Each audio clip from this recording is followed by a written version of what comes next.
Welcome to Parenting Your Sensitive Child. Parenting a highly sensitive child can feel overwhelming, and all the parenting books in the world can only get you so far if your head and your heart are out of alignment with your child's. I'm your host, Julia McGarry. Let's create a new parenting paradigm.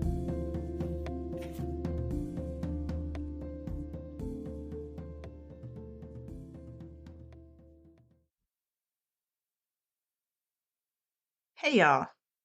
As we know, highly sensitive kids feel things deeply.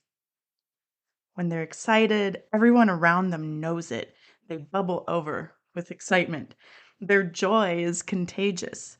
But when they're sad, they're overcome with sorrow. If something is stressful for them, it's completely overwhelming. It can really fuel their negativity bias. Ask me how I know.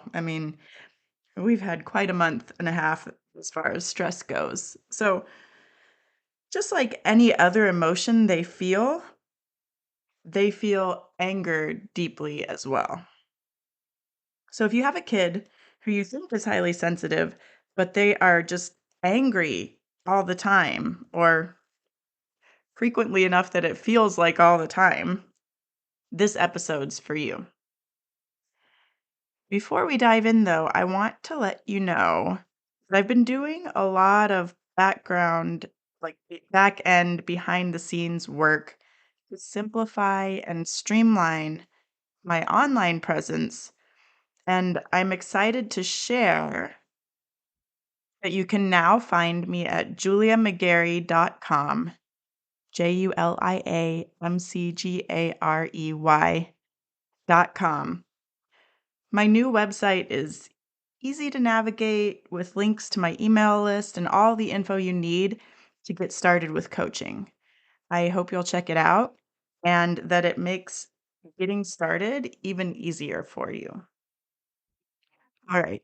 That said, let's talk about anger. Anger is a challenging emotion for most parents. Most of us got in trouble as kids when we were angry. So when we come face to face with anger in our kids, it can be very triggering. You might think, that's inappropriate behavior, or they shouldn't be talking to me that way, or oh my God, why are they so disrespectful? Or maybe even, whoa, I'm just trying to help here. From there, we might get angry ourselves. If we're having all those thoughts or any of those thoughts, we're probably going to feel angry about our kids' anger. Or maybe we clam up and back off. We might even find ourselves trying to talk them out of their anger, telling them that they're okay, or it wasn't a big deal, or they should be grateful for what they have. In most of these situations, our reaction as adults is driven by a desire to get whatever is happening to stop. It's uncomfortable. We weren't allowed to act that way. But because we weren't allowed to act that way, most of us learned to bottle up our anger. It's pretty rare that this generation of parents was taught constructive ways to express and process their anger. But really, that's what we want for our kids. So, with that in mind, the number one thing you can do to support your child through their anger is to start regulating yourself so you can respond calmly when they are angry. Now, typically, anger comes on fast. So, this is one of those things that might be easier said than done. If you have a meditation or yoga practice in place, or any sort of practice that helps you be more present and attuned to your body, you might be able to recognize the anger coming on.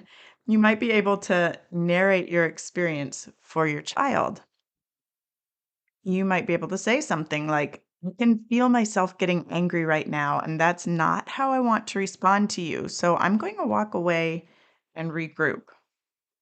Or maybe you opt for taking a deep breath and inviting them to breathe with you. This is a great place to be because it models self regulation for your child.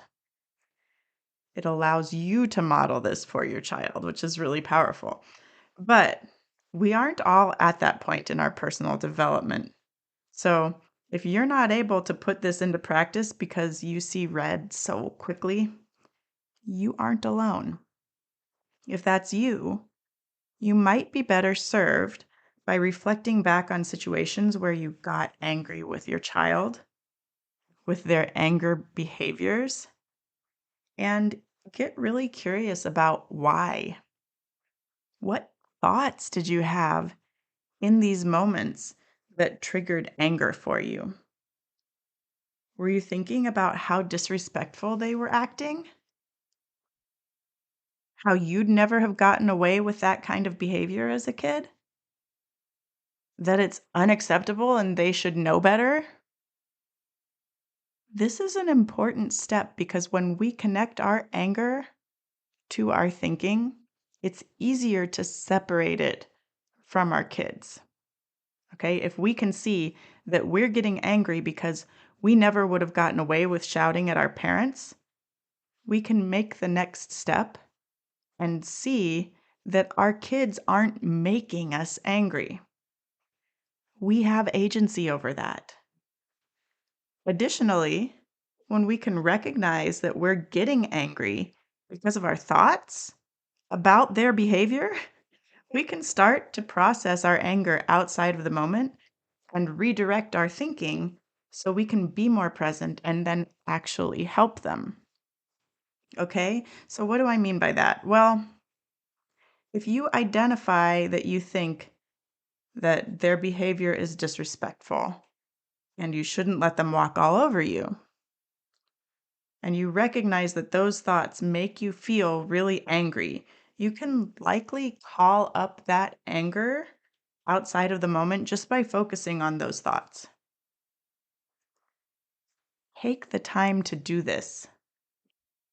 Create a quiet moment for yourself and zero in on these thoughts.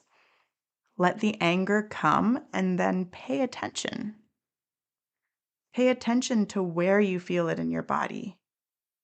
When you locate it, get even more curious. What does it feel like? What qualities does it have? How would you describe the sensations? You want to get to know it, allow it to take up space, and then just observe. Take a few breaths and notice if the feelings soften or change. Over time, you'll notice that they will change, but the amount of time it takes is going to be unique to you. You may have to try this exercise more than once before you feel a shift. Okay? So that's the processing piece. The other step on your end for your self regulation is to redirect your thinking. Now you've identified the thoughts that are coming up for you and you've felt the anger that they spark. Now it's time to consider what else would feel true to you in those moments and what would elicit a more neutral response emotionally for you. We're really going for neutral here. And I really want you to have an alternative in your back pocket that you can direct yourself to when these anger inducing thoughts arise. Because even when you recognize that that's what's happening, it doesn't make them go away. They're going to keep coming back up. It's just the way that our brains are wired. If we've thought the same thoughts over and over again for a long period of time, those pathways are pretty embedded in our brain. We have to do some work to reroute our neural pathways, reroute our thinking to something new. So, a new thought might be as simple as, this isn't about me, or she's having a hard time. Just like your thoughts that seed anger, your anger seeds. I like that. Just like your anger seeds are unique to you, these back pocket alternatives are going to be too. So start with your anger seed and see if you can change it in a way that makes you feel more neutral. Remember, it needs to be believable, and neutral is better than positive in this situation because positive thinking is often too big of a stretch, and it can feel like you're gaslighting yourself or trying to talk yourself out of your feelings. We want to move away from that. All right? I am actually going to stop there for this episode for this week, trying to keep it digestible for you. And I'll bring you part 2 next week, where we'll explore what might be driving your child's anger. This is huge. If you can stay connected and help them process, and you can understand why they're getting angry, you can help on both levels and you'll start to see real change. All right? I hope you have a wonderful rest of your week. If you are ready to move forward with coaching, or if you'd just like to receive little weekly notes into your inbox from me, head to my website, juliamcgarry.com. I'll link it in the show notes, of course, and I will talk to you in the next episode.